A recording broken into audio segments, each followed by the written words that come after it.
Hello. English seems to be the only language that lacks a single term for the scenic arrangement of events at Christmas time. Because the tradition of such depictions were mainly adhered to in Catholic regions of Europe, the phenomenon of the crib was largely unknown in Protestant England. The designation often used in English is nativity scene, or Christmas creche, or the Christmas crib. Not one single definition or phrase is used in all places. Creche, the French word for manger, the French word comes from the Italian word grechico, which is the name of a town where St. Francis established the first living creche in Italy. In Italy, the word for manger is presepe. Today, the word creche is primarily used to represent the entire nativity scene. Originally, it had a limited meaning simply to the word manger. Manger in the strict usage refers to the trough or an open box used to feed animals, and that's where the baby was placed. So that's the strict term of the word. But it has sort of transitioned, so now that the word creche, nativity, means every part of the scene.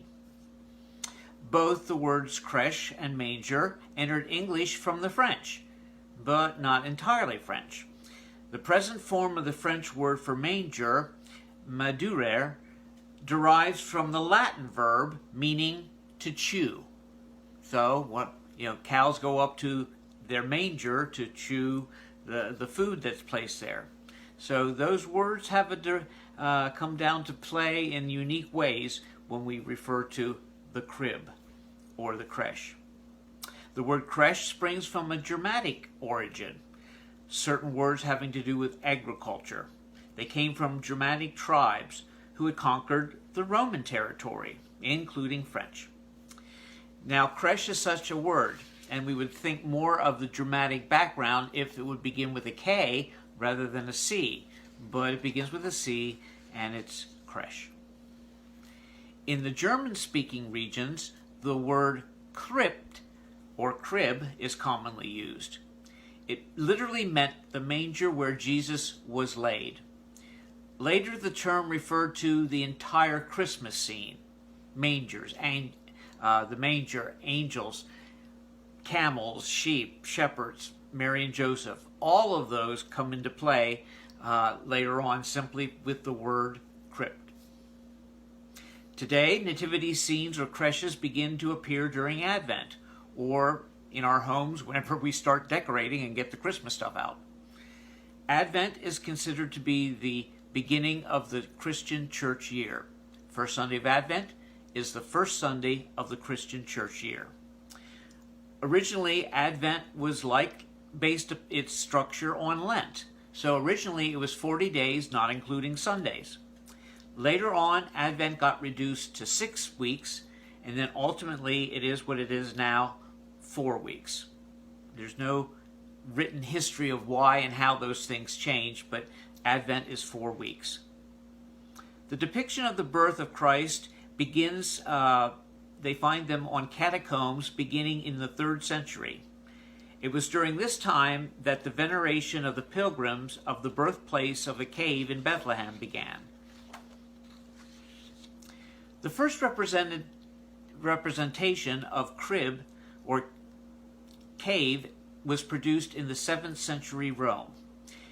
It was a fragment reportedly to be from the cave of Bethlehem, and it was venerated as a true relic in the church of Santa Maria Maggiore.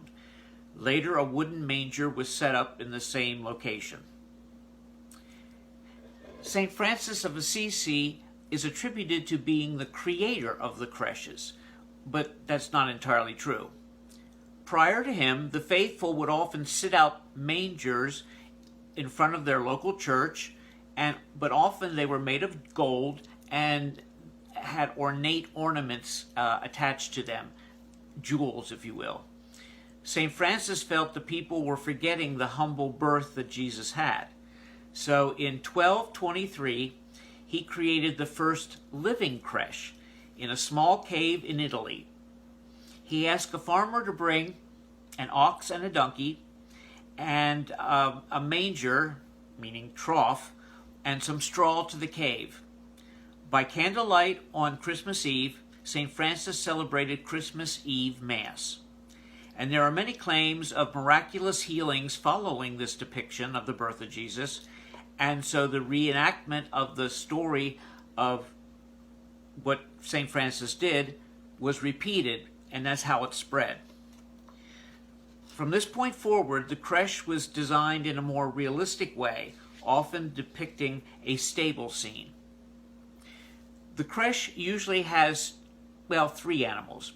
First, two, usually an ox and a donkey, and then sometimes the donkey that Mary rode on as well. But the main two, ox and a donkey, they were what St. Francis used them because he alluded to Isaiah 1, chapter 3, which states, from the New Revised Standard Version, "The ox knows its owner, and the donkey its master's crib. But Israel does not know, my people do not understand."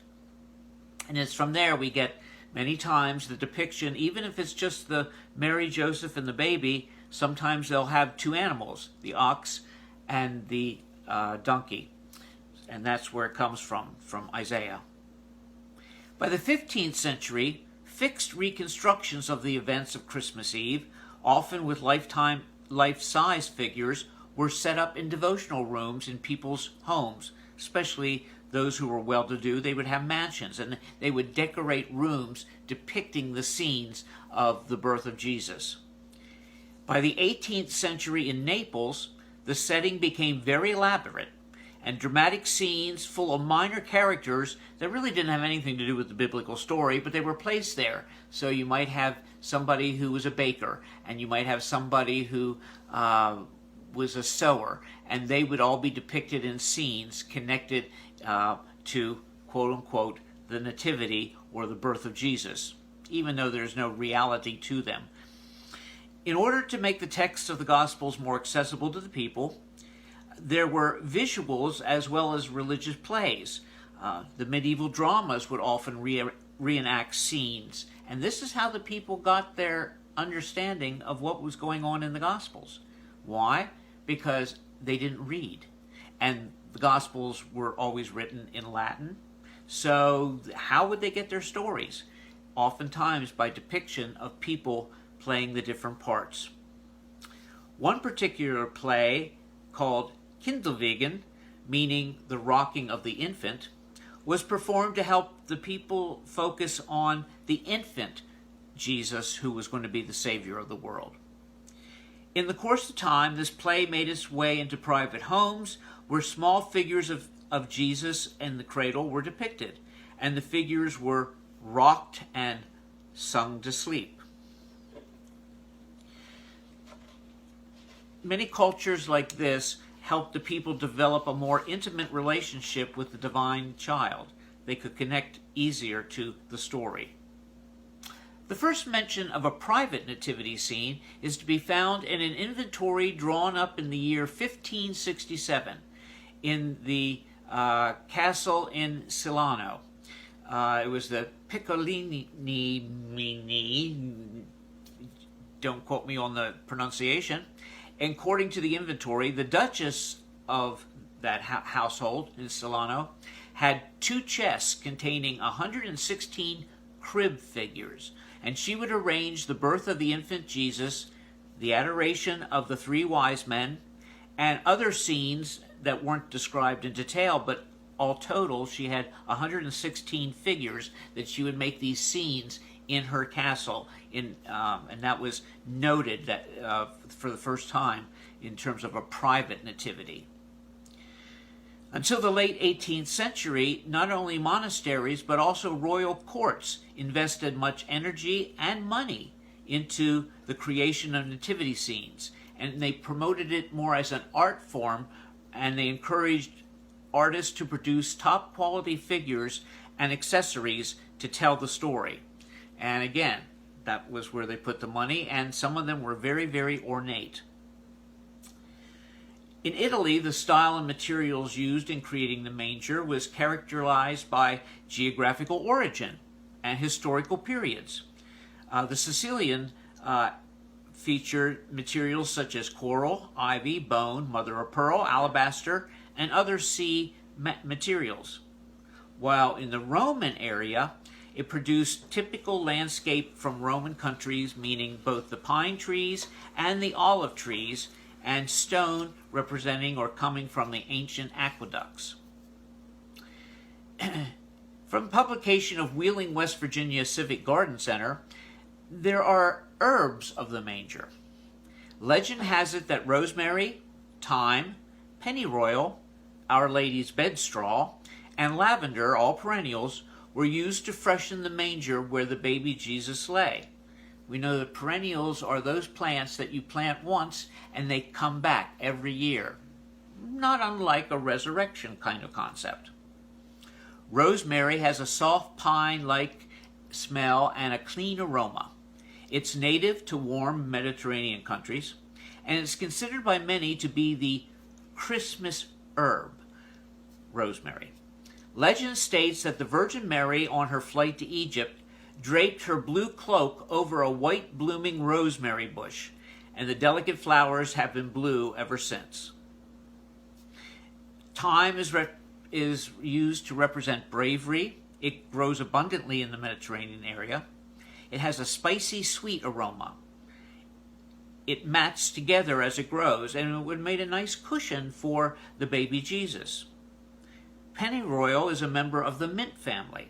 It's very aromatic, and it would have produced a cool and pungent odor in the manger.